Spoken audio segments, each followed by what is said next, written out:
UAE-യിൽ June മാസത്തെ ഇന്ധന വില പ്രഖ്യാപിച്ചു. പെട്രോൾ വിലയിൽ മാറ്റമില്ല. ഡീസൽ വിലയിൽ 7 ഫിൽസിന്റെ കുറവുണ്ടാവും. അതേസമയം അജ്മാനിൽ ടാക്സി നിരക്കിൽ മാറ്റമുണ്ടാകില്ല. UAE-യിൽ തുടർച്ചയായി കഴിഞ്ഞ 2 മാസം പെട്രോൾ വിലയിൽ കുറവ് രേഖപ്പെടുത്തിയിരുന്നു. ജൂൺ മാസത്തിൽ മെയ് മാസത്തെ അതേ പെട്രോൾ വില തുടരുമെന്ന് ഇന്ധനവില നിർണയ സമിതി അറിയിച്ചു. എന്നാൽ ഡീസൽ വിലയിൽ 7 ഫിൽസ് കുറവ് രേഖപ്പെടുത്തി. സൂപ്പർ പെട്രോളിന് 2 ദിർഹം 58 ഫിൽസാണ് ജൂൺ മാസത്തിൽ നൽകേണ്ടി വരിക. E+ പെട്രോളിന് 2 ദിർഹം 39 ഫിൽസും സ്പെഷ്യൽ പെട്രോളിന് 2 ദിർഹം 47 ഫിൽസും നൽകണം. ഡീസലിന് 2 ദിർഹം 45 ഫിൽസാണ് പുതുക്കിയ നിരക്ക്.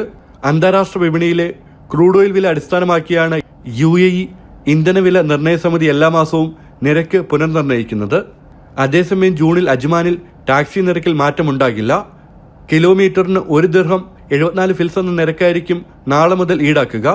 UAE-യിൽ ഇന്ന് പ്രഖ്യാപിച്ച പെട്രോൾ വിലയിൽ മാറ്റമില്ലാത്തതിനാലാണ് മെയിലെ നിരക്ക് തന്നെ തുടരുകയെന്ന് അജ്മാൻ ട്രാൻസ്പോർട്ട് അതോറിറ്റി അറിയിച്ചു. ജനം, ദുബായ്.